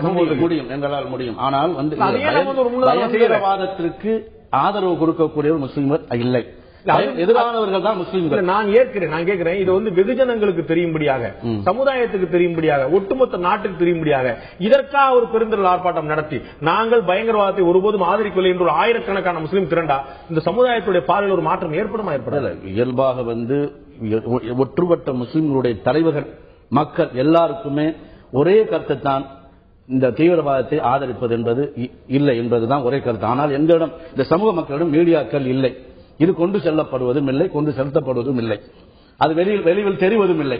ஆனால் எதிர்ப்பு என்பது வேற சொல்லிட்டீங்க. எதிர்ப்பு என்பது இதைத்தான் சொல்லணும், நான் இதான் பதிவு பண்ண விரும்புகிறேன். இந்தியாவில் தீவிரவாதத்தை இஸ்லாமிய மக்கள் எப்பொழுதுமே விரும்பவில்லை, ஏற்க மாட்டார்கள். அது நடப்பதும் இல்லை, நடக்கவும் கூடாது, நடக்கவும் முடியாது. நான் சுருக்கமான கேள்வி திரு கல்யாணம் கேட்க விரும்புறேன். நம்ம ஓவைசி மட்டும் தான் அப்படி பேசுறாரா? தொகாடியா அப்படி பேசுறது இல்லையா? சிங்கால் அப்படி பேசுறது இல்லையா? மோகன் பாகவத்துடைய கருத்து மாதிரி சர்ச்சைக்கு வருது இல்லையா? அப்போ ஒரு தலைவர்கள் நீங்க சொன்னீங்க முஸ்லீம் தலைவர்கள் 1% மட்டுமே இருக்கக்கூடிய தங்களுடைய இனத்தை மக்களை வழிநடத்த வேண்டிய பொறுப்பு அவர்களுக்கு இருக்கிறது அப்படின்னா அவர்களுக்கு மட்டும்தான் இருக்கிறதா, இந்து தலைவர்களுக்கு இல்லையா? 15 நிமிஷத்தை ஃப்ரீயா விடுங்க, எங்களை இந்தியாவில் இருக்கிற இந்துக்கள்லாம் அழிச்சிடறோம் அப்படின்னு சொல்றதுக்கும் தொகாதியா அந்த மாதிரி பேசினா அவன் நாக்கு அறுத்துருவன்றதுக்கு வித்தியாசம் இருக்கா இல்லையா? அவர் சக்தி உட்பட்டது அவர் சொல்றாரு, இவர் சக்தி உட்பட ரெண்டு ஒரு 85-86% இருக்கிற சமுதாயத்தை சேர்ந்தவர்கள் அவன் நாக்கு அறுத்துருவேன் இந்த மாதிரி பேசினான்னு சொல்றது தப்பா? அது மிக இயல்பான ஒரு எதிர்வாதமா வர்றது. அதுதான் என்னன்னா பாபர் மசூதி தயவு செஞ்சு சமுதாய சிந்தனையை புரிஞ்சுக்கணும். சைக்காலஜி இது ரொம்ப இம்பார்ட்டன்ட். இதான் நம்ம இங்க அட்ரஸ் பண்ணிட்டு இருக்கோம். ஒரு மைனாரிட்டின்னு கிளைம் பண்ற ஒரு சமுதாயம் இங்க பாகுபாடு இல்லைன்றதுதான் உண்மை. மைனாரிட்டி மெஜாரிட்டின்ற வார்த்தையை வாதமே தவறுன்றதுதான் உண்மை.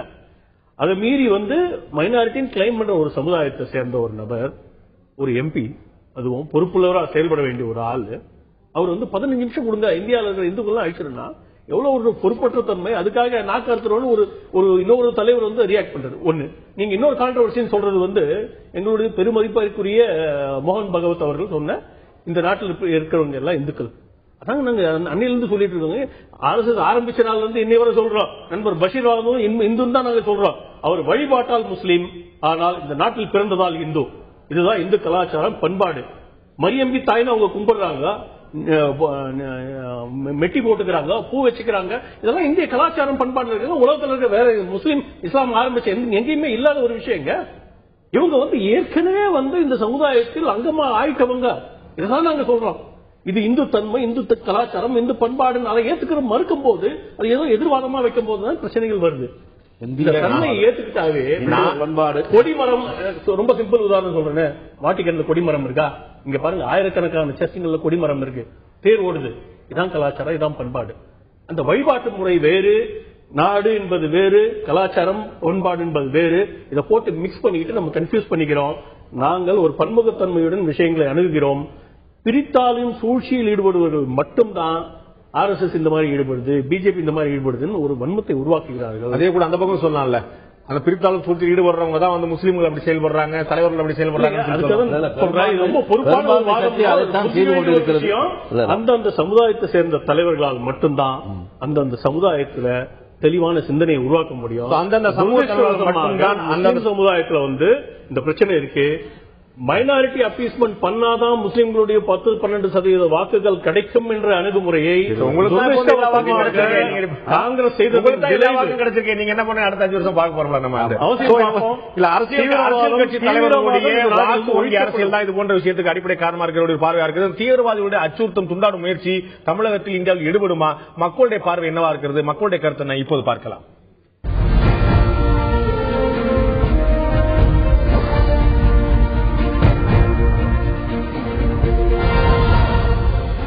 தீவிரவாதிகளின் துண்டாடும் முயற்சி ஆபத்தானது என்று 69% மக்களும், இது எந்த பலனும் அளிக்காது என்று 23% மக்களும், சலனம் ஏற்படலாம் என்று 8% மக்களும் தெரிவித்திருக்கிறார்கள். சலனம் ஏற்படக்கூடிய வாய்ப்பு என்று 8% மக்களும், பலன் அளிக்காது என்று 23% மக்களும், இது ஆபத்தான முயற்சி, ஆபத்தான அழைப்பு என்று 69% மக்களும் தெரிவித்திருக்கிறார்கள். இதில் எந்த மாற்று கருத்தும் இருக்க முடியாது. இந்தியா என்பது என்னுடைய வீடு, என்னுடைய நாடு. இங்குள்ள ஒவ்வொரு கிறிஸ்துவனும், ஒவ்வொரு முஸ்லீமும், ஒவ்வொரு இந்துவும் கிறிஸ்துவன், முஸ்லீம், இந்துவாக இல்லாமல் இந்தியன் என்ற முறையில் ஒரே குரலில் ஒரே தளத்தில் தங்களுடைய குரலை வலுப்படுத்தும் போது நிச்சயமாக அந்நிய சக்திகள் இங்கு எந்த விதமான ஒரு தளத்தையும் களத்தையும் ஏற்படுத்த முடியாது. அதற்கு தேவை இந்துவா, முஸ்லிமா, கிறிஸ்டினா என்பதல்ல, இந்தியனா அப்படிங்கிற பார்வை. அது நிச்சயமாக இங்கே அவையில் இருந்த 4 விருந்தினர்களுக்கும் அந்த எண்ணம் இருக்கும், மக்களுக்கும் அது இருக்கும். இந்த நிகழ்ச்சியில் கலந்து கொண்டு கருத்து இருந்த 4 விருந்தினர்களுக்கு நன்றி. பார்த்த உங்களுக்கும் நன்றி.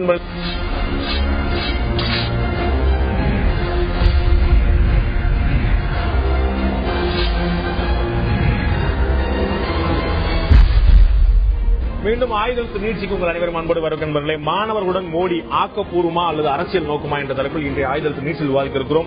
ஆசிரியர் தினமான இன்று நாடு முழுக்க இருக்கக்கூடிய லட்சக்கணக்கான மாணவர்களுடன் நேரடியாகவும் வீடியோ கான்பரன்சிங் மூலமாக பிரதமர் நரேந்திர மோடி உரையாற்றியிருக்கிறார். அவர் ஏற்கனவே குஜராத் முதலமைச்சராக இருந்தபோது அந்த மாநிலத்துக்கு இது போன்ற உரையாற்ற வழக்கமாக கொண்டார். இன்று பிரதமராக மாறிய பிறகு நாடு முழுக்க இருக்கக்கூடிய மாணவர்களுடன் பேச்சு பேசினார். அவருடைய கேள்விக்கு பதிலளித்தார். இது ஒரு ஆரோக்கியமான, ஒரு புதுமையான விஷயம். ஆசிரியர்களுக்கும் மாணவர்களுக்கும் ஒரு விழிப்புணர்ச்சியை ஏற்படுத்தக்கூடிய, ஒரு நம்பிக்கையை, ஒரு உற்சாகத்தை ஏற்படுத்தக்கூடிய முயற்சி என்று பார்க்கிறதா, அல்லது இதிலும் ஒரு அரசியல் ஆதாயத்தை ஏற்படுத்துவதற்காக, அரசு செலவில் கட்சியை பிரபலப்படுத்துவதற்காக, அரசு செலவில் தங்களுடைய கொள்கையை பிரபலப்படுத்துவதற்கான ஒரு முயற்சியா? இப்படி ஒரு சர்ச்சை இருந்திருக்கிறது. இதை பற்றி தான் இன்றைய ஆயுதத்து நீட்சில் விவாதிக்க இருக்கிறோம். பள்ளி மாணவர்களுக்கு பிரதமர் சொன்ன மெசேஜ் தான் ஒரு சர்ச்சையாக கூட மாறி இருக்கிறது. இதில் அரசியல் ஆதாயம் தேட பார்க்கிறதா பாஜக என்ற ஒரு பார்வையும், மாணவர்களுக்கு சொல்லப்பட்ட ஒரு நல்ல செய்தியை தவறாக புரிந்து கொள்ளக்கூடாது என்று இன்னொரு பார்வையும் இருக்கிறது. இதை பற்றி தான் ஆயுதத்து நீட்சில் விவாதிக்கிறோம். இந்த நிகழ்ச்சி நம்முடைய ஞானசேகரன் அவர்கள், காங்கிரசுடைய மூத்த பிரமுகர் ஞானசேகரன் இருக்கார். அதே போல பாஜக முக்கிய பிரமுகர் திரு கல்யாணராமன் அவர்கள் இருக்கார். உங்கள் 2 பேரும் இந்த நிகழ்ச்சிக்கு வரவேற்கிறேன். நான் முதல்ல திரு ஞானசேகரன் இருந்து ஆரம்பிக்க விரும்புகிறேன். ஒரு ஆசிரியர் தினம் அப்படிங்கிறது இதுவரை ஒரு சடங்காக மட்டுமே, யாருக்குமே தெரியாமல், சம்பந்தப்பட்ட ஆசிரியருக்கும் அவருடைய குடும்பத்தில் மட்டுமே தெரிந்த ஒரு விஷயத்தை ஒரு நாடு முழுக்க கவனத்தை ஈர்க்கக்கூடிய விஷயமாக இந்த நிகழ்ச்சி மாற்றி இருக்கிறது என்றால் நீங்கள் பாராட்ட வேண்டாமா? ஆசிரியர் தினம் என்று இன்றல்ல நேற்றல்ல பல ஆண்டுகளாக சர்வபள்ளி ராதாகிருஷ்ணன் அவர்கள் ஏற்கனவே 2வது ஜனாதிபதி நாட்டில் இருந்த போதே இந்த ஒரு திட்டத்தை அவர் நம்முடைய மாநில கல்லூரியில் அவர் விரிவுரையாக இருந்து ஆசிரியர் பணி மிக செம்மையாக செய்ததை தொடுத்து தன்னுடைய பிறந்த நாளை அவர் ஆசிரியர் தினமாக கொண்டாட வேண்டும் என்று அவர் தன்னுடைய விருப்பத்தை வெளியிட்டதனுடைய விளைவு இந்தியா முழுக்க இது ஒரு ஆசிரியர் தினமாக கொண்டாடி கொண்டுதான் இருக்கிறோம். சம்பிரதாயம் என்பது தவறு. காரணம், இன்று மோடி அவர்கள் எடுத்துக் கொண்டிருக்கக்கூடிய விஷயம்தான் சம்பிரதாயமானது. காரணம், தன்னுடைய பிஜேபி அந்த கட்சியை பலப்படுத்துவதற்காகவும் இதை அரசியல் நோக்கோடு இதை அரசியலாக்கி, இது அதாவது ஒரு லெட்டின் கட்டணும் இல்லாட்டி இதெல்லாம் பண்ணதெல்லாம் அரசு செய்ய வேண்டிய வேலை, மாணவர்கள் செய்ய வேண்டிய, மாணவர்களுக்கு இதை சொல்லி என்ன பிரயோஜனம்? ஆனா இவர் இதையெல்லாம் கொண்டு போய் மாணவர்கள் மத்தியில் ஒரு ஆசிரியர் தினம் என்று சொன்னால் ஆசிரியருடைய பணியை பாராட்டி நீங்கள் எதை செய்ய முடியும் அதை செய்திருக்கலாம். அவரு சர்வபள்ளி ராதாகிருஷ்ணன் அவர்கள் அவரை விட இப்படி பேசுறது கிடையாது. ஆனா இவர் ஆசிரியரை பத்தி சொல்லிட்டு தான் எப்படி பிரைம் மினிஸ்டர் ஆன, எப்படி நான் அப்படி ஸ்கூல் லீடரா கூட நான் ஆனதில்லை, இது பள்ளி வகுப்பு மாணவ தலைவரா கூட நான் இருந்ததில்லை இப்படின்னு சொல்லிட்டு இன்னொரு மாணவன் கேட்கிற கேள்விக்கு நீ 2024 தேர்தல் இப்ப தயாராகு, அதுக்கப்புறம் நீ பதவியேற்பு விழாவுக்கு என்ன கூப்பிடு அப்படின்னு சொல்லிட்டு மாணவர்கள் மத்தியில் நீங்கள் இப்படி ஒரு படிப்பை பற்றி அவன் கற்பிக்க வேண்டும், கற்றுக்கொள்ள வேண்டும் என்கிற நல்ல பண்புகளை சொல்வதற்கு பதிலாக நீ நாளை பிரைம் மினிஸ்டர் வான்ற மாதிரி ஒரு விதைகளை நீங்க தூண்டி விஷ விதைகளை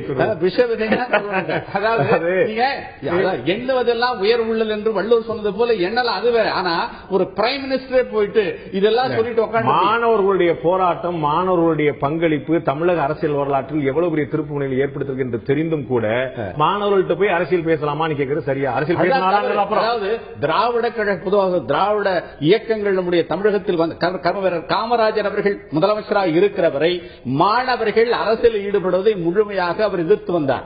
ஆனால் அதற்கு பின்னாலே வந்த இயக்கங்கள் அதை பாத்தீங்கன்னா எல்லாம் மாணவர்களுக்கு, அதாவது மாணவர் அணின்னு ஒண்ணு வச்சு இது என்ன அப்படி இதை வச்சு பார்த்து காங்கிரஸ் காப்பீடிக்க ஆரம்பிச்சது. மாணவர் காங்கிரஸ் வச்சு இப்படி எல்லாம் வச்சதனுடைய விளைவு, நீங்க மாணவர்களை போய் தவறான வழியில் நீங்கள் அப்படி அரசியல் இழுத்ததனுடைய விளைவு தான் நாடு இந்த அளவு வின் பண்ணி பாருங்க. எல்லா கல்லூரியும் இன்னைக்கு ஒரு சின்ன காரணம் வந்தா உடனே ஸ்ட்ரைக், எல்லாத்துக்கும் ஸ்ட்ரைக், படிக்கவே மாட்டேங்கிறாங்க.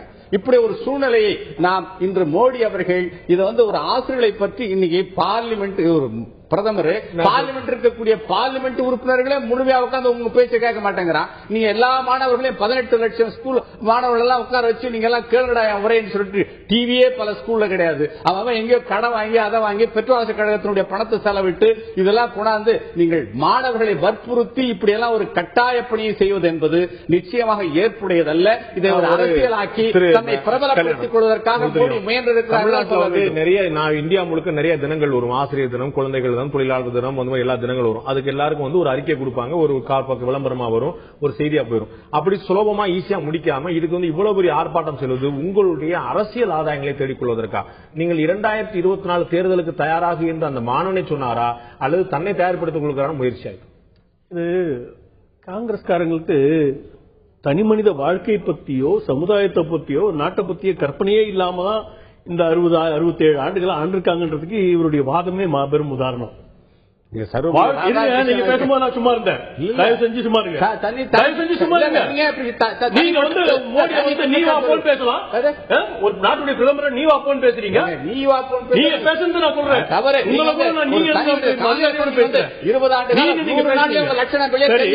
சும்மா இருங்க. காங்கிரஸ் கட்சியை நான் சொல்லிட்டு இருக்கேன். வாழ்க்கையை பத்தியோ சமுதாயத்தை பத்தியோ தேசத்தை பத்தியோ கற்பனைகள் இல்லாத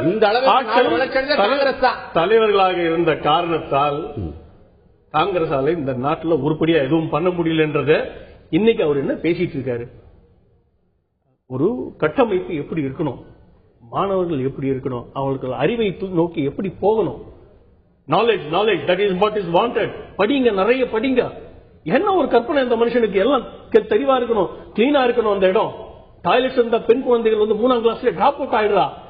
அதனால டாய்லெட் ஃபெசிலிட்டி முழுமையா உருவாக்கி தந்தவங்க அந்த குழந்தைகள் நீங்க கேள்வி கேட்டிருக்கீங்க, நான் சொல்லி முடிக்கணும், தயவு செஞ்சு விடுங்க. ஒரு குழந்தை கேள்வி கேட்கிறா, நான் பார்த்துட்டு இருந்தேன். கேட்கிறா, அந்த குழந்தைகள் படிப்பை விட்டு டிராப் அவுட் ஆயிடுறாங்களேன்னு. அதுக்கு அவர் ரொம்ப தெளிவா பதில் சொல்றாரு. நம்ம குழந்தைகளுக்கு டாய்லெட் கூட இல்லாத அளவுக்கு நம்ம சமுதாயம் இன்னி வரை இருக்கு. அதனால இந்த வசதிகள்லாம் நாங்க உருவாக்கி தரணும். பெண் கல்வியை பத்தி பேசுறாரு, ரொம்ப முக்கியமான பாயிண்ட். ஒரு ஆண் கல்வி கற்றான்னா ஒரு ஃபேமிலிக்காக தான் அவன் கல்வி கற்கிறான். ஒரு பெண் கல்வி கற்றால் 2 குடும்பங்களுக்காக கல்வி கற்கிறாள். ஒன்னு புகுந்த வீடு, இன்னொன்னு தான் வாழ்ந்த வீடு, பிறந்த வீடு. அப்படி ஒவ்வொரு சின்ன வார்த்தையிலும் தெளிவு. குழந்தைகளை இன்ஸ்பயர் பண்ணாதானங்க லீடர்ஷிப்ன்றது உருவாகும். எங்க இருந்து லீடர்ஷிப் 35 வயசுல ராகுல் காந்தியை மாதிரி ஒண்ணுமே தெரியாத ஒரு ஆளை லீடராக சொல்றீங்களா? இல்ல கார்த்திக் சிதம்பரம் உருவாக்க சொல்றீங்களா? எதுவுமே தெரியாத தலைவர்களை உருவாக்குற காங்கிரஸ் தேவையா? அடிப்படையில குழந்தை லெவல்ல இருந்து இன்ஸ்பயர் பண்ற யார் அந்த லெட்டினை உருவாக்கி தரக்கூடிய விவாதம் விறுவிறுப்பா இருந்தா நல்லா இருக்கும். அதுக்காக நம்ம தனிமனிதர்களை இழுத்து உண்மை கசப்பானது ஒன்னும் தெரியலங்க. அப்ப நானும் குற்றச்சாட்டு வரலாம்ல. இது அவரவர் பார்வை. நம்ம ஒரு சிறிய இடைவெளி எடுக்க வேண்டியிருக்கு. நம்ம இதுல முக்கியமான விஷயம் பார்த்தா 4 மணி நேரம் கழிப்பறைகள் எப்படி இருக்கணும்னு சொல்லி பிரதமர் அவர்கள் பேசினார் அப்படின்னு சொல்றோம். அந்த 4 மணி நேரம் அந்த குழந்தைகள் பிரதமர் வர்றதுக்கு முன்னாடி ஒரு 1.5 மணி நேரம், அதுக்கப்புறம் பின்னாடி ஒரு 1/2 மணி நேரம் முன்னாடி, அதுக்கு முன்னாடி நிகழ்ச்சி துவங்குறதுக்கு ஒரு 1.5 மணி நேரம், ஒரு 4 மணி நேரம் குழந்தைகள் உட்கார்ந்து இருந்தாங்க. அப்ப அவங்களுக்கு கழிப்பறைகள் போறதுக்கான வாய்ப்பு எல்லாம் கிடைச்சா அப்படிங்கிற ஒரு கேள்வி இருந்திருக்கு. இன்னொரு முக்கியமான விஷயம், காங்கிரஸ் அரசு இது போன்ற விஷயங்களில் ஈடுபடவே இல்லையா? ஒரு புள்ளிவிவரம் சொல்கிறது, கடந்த ஆட்சியில 423 கோடி ரூபாய் 423 கோடி ரூபாய் பாரத் நிர்மாண் அப்படிங்கிற ஒரே ஒரு திட்டத்தை பிரபலப்படுத்துவதற்காக மட்டும் செலவழிக்கப்பட்டது. அது துஷ்பிரயோகமா, இது துஷ்பிரயோகமா? திரு கல்யாணராமன் கேட்க விரும்புறேன். ஆசிரியர் தினத்துக்கு மாணவர்கள்ட்ட உரையாடிட்டு இருக்கீங்க, குழந்தைகள் தினத்துக்கு யாரோட உரையாடுவீங்க? குழந்தைகள் தினத்துக்கு குழந்தைகளை பெற்றவங்களுக்கு உரையாடுவோம். என்ன செய்வீங்க? எல்லாரும் பாருங்க, நீங்க பாருங்க, இதெல்லாம் ரொம்ப பர்டினன்ட் கொஸ்டின்ஸ் நீங்க ரைஸ் பண்ணிட்டு இருக்கீங்க. இந்த பர்டினன்ட் ஆங்கிள் தான் அரசாங்கமே பல விஷயங்களை பார்க்குது. அதனுடைய விளைவு தான் இன்னைக்கு ஆசிரியர் தினத்தில் குழந்தைகளோட பேசுறது. இன்னைக்கு ஆசிரியர்களுக்கு என்ன ஒரு குரு மரியாதை தரணும் அப்படின்றதுல ஆரம்பிச்சு அந்த குழந்தைகளுடைய பொறுப்பு என்ன, அறிவு வளர்ச்சி எந்த மாதிரி இருக்கணும்ன்றதுல இருந்து சுகாதாரம், சமுதாய அக்கறையில இருந்து எல்லா சப்ஜெக்டும் அவர் டீல் பண்ணிருக்காரு. அதோட ஆசிரியர்களுக்கு உரையாற்றி நீங்க குழந்தைகளை எப்படி டீல் பண்ண சொன்னா அவங்களுக்கு 4 மெசேஜ் பண்ண மாதிரி இருக்கும், உங்களுக்கு 4 ஓட்டு கிடைச்ச மாதிரி இருக்கும். இல்லைங்க, குழந்தைகளோட நம்ம டீல் பண்ணும்போது ஆசிரியர்களுக்கு ஒரு மெசேஜ் போய் சேருது. ஏன்னா இது அவங்களுக்கு கொடுக்கப்படுற மரியாதைக்கான தினம் இது. என்ன அதுல முதல் முறையா நாட்டுடைய பிரதமர் லட்சக்கணக்கான குழந்தைகளோட தன்னுடைய நேரத்தை செலவு பண்ணி உரையாற்றுறாரு. அது ஒவ்வொரு குழந்தைய இன்னைக்கு எவ்வளவு எக்ஸைட்மெண்ட் போச்சு தெரியுமா? என் பெண் உட்பட போனாங்க, நான் பார்த்தேன். என்ன நானும் பல பேரை போன் பண்ணி விசாரிச்சேன் எப்படி இருந்துச்சு அவங்களுடைய. உங்களுக்கு தலைவர்களை வரவேற்க போகும்போதோ தலைவர்களுக்கு கொடிகாட்ட போகும்போதோ நமக்கு வெளியில பாக்குறதுக்கு பிக்சர் ரொம்ப அழகா இருக்கும். ஆனா ஒரு 4 மணி நேரம் 5 மணி நேரம் அவங்களை நிப்பாட்டி வச்சு வேற எங்கேயும் போக கூடாது, வந்துருவாங்க, இப்ப ஆரம்பிச்சுவாங்க, டெல்லியில இருந்து போன் பண்ணி கேட்கறாங்க, வந்துருச்சா எல்லாம் ரெடியா கேட்பாங்க, 4 பேர் செக் பண்ணி மைக் டெஸ்ட் பண்ணுவாங்க. 4 மணி நேரம் 1.5 மணி நேரத்துக்கு மேல நிகழ்ச்சி நடந்துச்சு. அதுக்கு முன்னாடி பின்னாடி ஒரு 1/2 மணி நேரம், முன்னாடி 1.5 மணி நேரம், 4 மணி நேரம் அவங்க சிறை வைக்கப்பட்டது. அப்பதானே கழிப்பறை பற்றி கூடுதல் கவலையே வரும். நீங்க சிறை வைக்கப்பட்டாங்க, நீங்க போய் பக்கத்துல பார்த்துட்டு வந்த மாதிரி பேசுறீங்க. ஆனா அதை ரெப்ரசென்ட் பண்ண எல்லா ஸ்கூலுடைய யூனிஃபார்ம்ல இருந்து எல்லா அங்க இருக்கிற அமைப்புகளையும் நான் கட்டமைப்புகளையும் கவனிச்சேன்.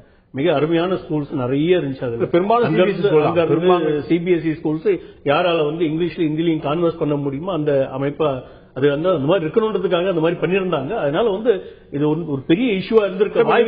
இது ஒரு விஷயமா நீங்க என்ன பேசிட்டு நீங்க மக்கள்கிட்ட இந்த மாதிரி ஒரு உரையாற்றுறதுக்கு மாணவர்கள்ட்ட உரையாற்ற 3 மணி நேரம் ஒரு சினிமா தியேட்டர்ல உட்கார்ந்து படம் பாக்குற சமுதாயம் நம்ம என்ன 4 மணி நேரம் இருக்க முடியாதா? உரிய ஃபெசிலிட்டிஸ்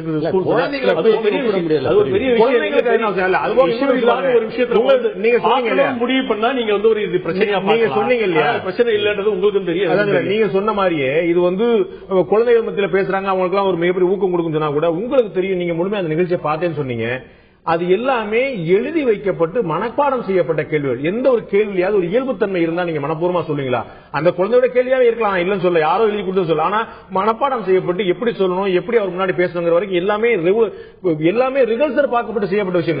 இதுல என்ன நீங்க உண்மைத்தன்மை வெளியே கொண்டு வர வேண்டிய ஒரு விஷயம் என்னன்னா, கேள்விகளுடைய சாரம்சங்களை டீச்சர்ஸ் உருவாக்கி இருக்கலாம், அடிப்படைகள் குழந்தைகளிடம் வந்திருக்கலாம்.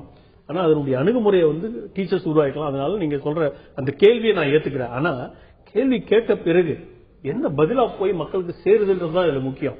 பெண் கல்வியை பத்தி பேசும்போதோ, சுகாதாரத்தை பத்தி பேசும்போதோ, இந்த நாட்டுடைய பிரதமருக்கு எதிர்காலத்தை பத்திய கற்பனை என்ன இருக்கு, என்ன மாதிரி ஒரு விஷயங்களை உருவாக்கணும்னு ஆசைப்படுறாரு இந்த சமுதாயத்துக்காக, இந்த இளைஞர்களுக்காக, அந்த மாணவர்களுக்காக அப்படின்றதுதான் முக்கியம். பதில் இருக்க வேண்டிய விஷயத்த நீங்க கேள்வியை பெரிய ஒரு இஷ்யூவா எடுத்து கேக்குறீங்க. பதில் தான் பார்க்கணும், கேள்வி பார்க்க வேண்டியதுன்னு சொல்றீங்க. நான் ஞானசேகரன் கேட்கிறேன். அது நீதிபதி நியமிக்கப்பட்ட அதுல ஒரு சர்ச்சை, கோபால் சுப்பிரமணியம் கவர்னர் நியமிக்கப்பட்ட அதுல ஒரு சர்ச்சை, சதாசிவம் வந்துட்டாருன்னு சொல்லிட்டு ஒரு பிரதமர் ஒரு உரையாற்று, அதுக்கு ஒரு சர்ச்சையா? சிஏல உரையாற்றாரு, தொழிலாளர்கள் மத்தியில் உரையாற்றாரு, பெண்கள் மத்தியில் உரையாற்றாரு, உலகத்தில் கூடிய 100 அமைப்புகள் மத்தியில் டெய்லி மன்மோகன் சிங் உரையாற்றினார், ஜவஹர்லால் நேரு. இது வழக்கமா நடந்துட்டே விஷயம். அது ஒரு அரசியல் நோக்கமா பாக்குறது சரியா? இது அரசியல் நோக்கமா பார்க்கல. ஒரு பிரதமர் தன்னுடைய நாடாளுமன்றத்தில் நாடாளுமன்ற உறுப்பினர்களே நீங்கள் முழுமையாக உட்கார வச்சு மாதிரி உரையாற்ற முடியாது. அவங்களே பாத்தீங்கன்னா நாடாளுமன்ற நீங்க அந்த டிவி பாத்தீங்கன்னா எல்லாம் காலியா கிடக்கும். அது மாதிரி நீங்க மாணவர்களை கொண்டு போய் நீங்க 18 லட்சம் மாணவ பள்ளியில நாங்க இன்னைக்கு கட்டாயமா இருக்கணும் அப்படின்னு சொல்ல வச்சு நீங்க எல்லாரையும் டிவி இல்லாதவங்க கூட எங்கேயாவது பெட்ரோல் கழகத்துல இருந்து பணத்தை கொடுத்து டிவி எடுத்துட்டு வா, இல்லாட்டி நீங்க யாராவது பணம் செலவு டிவி கொண்டான்னு சொல்லிட்டு நீங்க ஒரு அரசியலாக்கி மாணவர்களை கட்டாயப்படுத்தி நீங்க இன்னைக்கு மோடி சொன்ன அறிவுரைகளா இருக்கு பாருங்க. இது மாணவர்களுக்கு சொல்லப்பட்ட அறிவுரை, பொதுமக்களுக்காக. இது சுதந்திர தின விழாவிலே லெட்டின் பேசிட்டாரு, அந்த கருத்தை கொண்டு டிவி அங்க பேசுறாரு. ஜப்பான்ல சுத்தமா இருக்கிறார்.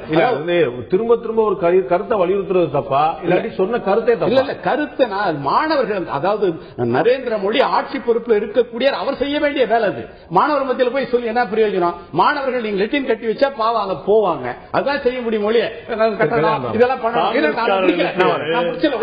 இப்போ இந்த அளவுக்கு நான் என்ன சொல்ல வரேன்னா, இன்னைக்கு மோடி அவர்கள் இதை ஏற்கனவே 10 வருஷம் முதலமைச்சர் இருக்கும்போது அங்க பண்ணார் குஜராத்னு சொல்றீங்க. அன்னைக்கு என்ன பெரிய முன்னேற்றம் வந்துருச்சாங்க? அங்கேயும் அடிப்படை வரல, இன்னும் வரல. பெண்கள் அதாவது உங்களுக்கு மத்திய அரசு திட்டத்தில் பொதுவா எல்லா சர்வ சிக்ஷா அபியான் பணத்திலிருந்து எல்லா பணத்தையும் ஓரளவுக்கு எல்லா காங்கிரஸ் ஆண்டு கொள்ளடிச்சாங்க.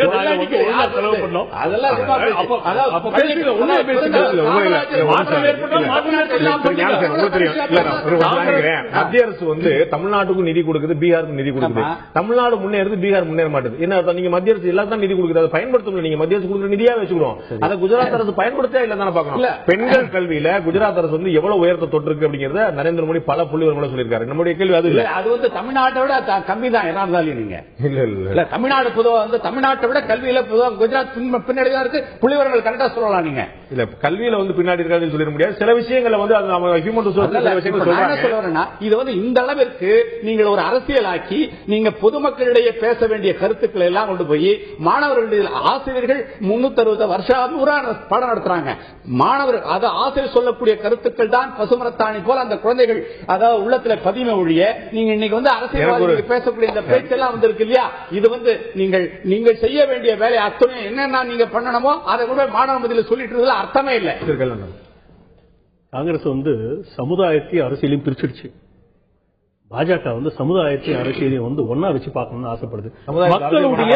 மக்களுடைய பார்ட்டிசிபேஷன் இருக்கணுங்க எல்லா விதமான வளர்ச்சியிலையும். அதை கம்ப்ளீட்லி டீலிங் பண்ணி ஒரு கரெக்ட் சிஸ்டத்தை உருவாக்குறது காங்கிரஸ் இந்த நாட்டில். சமுதாயம் பங்கேற்க வேண்டும். சமுதாயம் பங்கேற்றால் மட்டுமே வந்து வளர்ச்சி பணிகள் நிச்சயமாக நடக்கும். அதனால வந்து பாஜக அரசாங்கம் வந்து கிட்டத்தட்ட 1,60,000 இந்த பண்டுங்க கட்டியிருக்காங்க, செக் டேம்ஸ் கட்டியிருக்காங்கன்னா அது சாத்தியம் என்ன? People participation. ஓகே, ஒன்னு. ரெண்டாவது வந்து இருங்க நான் பேசி முடிச்சிருங்க. நீங்க பேசும்போது நான் சும்மா இருந்தேன். அரசாங்கம் சும்மா பண்றாங்களா? சொல்லி முடிக்கிறேன். அப்புறம் பேசுங்க. உங்க அப்ஜெக்ஷன் இருந்தா அருமையான ஒரு வந்து இந்த மாதிரி இன்டர்ஃபியர் ஆயே பண்றீங்க. நீங்க பேசும்போது நான் சும்மா இருந்தேன்னா இல்ல ப்ளீஸ் நான் பேசும்போது சும்மா இருக்கும். தவறான கருத்து இல்ல. என்ன கருத்து? மக்கள் பார்ட்டிசிபேஷன் கருத்து. மக்கள் 100 நாள் பண்றாங்க. ஒரு நிமிஷம் உங்கள்கிட்ட நான் வரேன். இன்ஸ்பைரிங் லீடரா இன்னைக்கு வந்து மோடி பல வருடங்களுக்கு பின்னாடி ஒரு இன்ஸ்பைரிங் லீடர் இந்த நாட்டுக்கு உருவாகி இருக்காரு. அவருடைய வாயிலிருந்து உதிர்க்கக்கூடிய அமையும் என்பதால் உங்களுக்கு தெரியல. அவர் மூலமா விஷயங்கள் திரு நரேந்திர மோடி இன்ஸ்பைரிங் லீடர் நீங்க வந்து ஏற்கனவே தேர்தலுக்கு முன்னாடி ப்ரொஜெக்ட் பண்ணிட்டு இருந்தீங்க. அதே மாதிரியான ஒரு வீடியோ கான்பரன்ஸ் மூலமா ஒரு புதிய தொழில்நுட்பத்தை பயன்படுத்தி 3D தொழில்நுட்பம் 4D தொழில்நுட்பம் சொல்லிட்டு அங்க இருந்துட்டே 10 இடங்களை பேச சொன்னீங்க. அது பாஜக செலவு நடந்துட்டு இருந்துச்சு. இப்ப இது அரசு செலவு நடக்குதா? அதுல என்னங்க தப்பு? சமுதாயம் முழுக்க வந்து இது ஒரு பங்கேற்க முடியும். அது மூலமாக வந்து சமுதாயத்துக்கு ஒரு இன்ஸ்பிரேஷன் கிடைக்க முடியும்னா அதை விட என்னங்க பெருசா பண்ண முடியும்? 40,000 50,000 கோடிகளை வந்து தேவையில்லாத திட்டங்கள்ல போடுறோம். இது வந்து ஒரு 100 கோடியில வந்து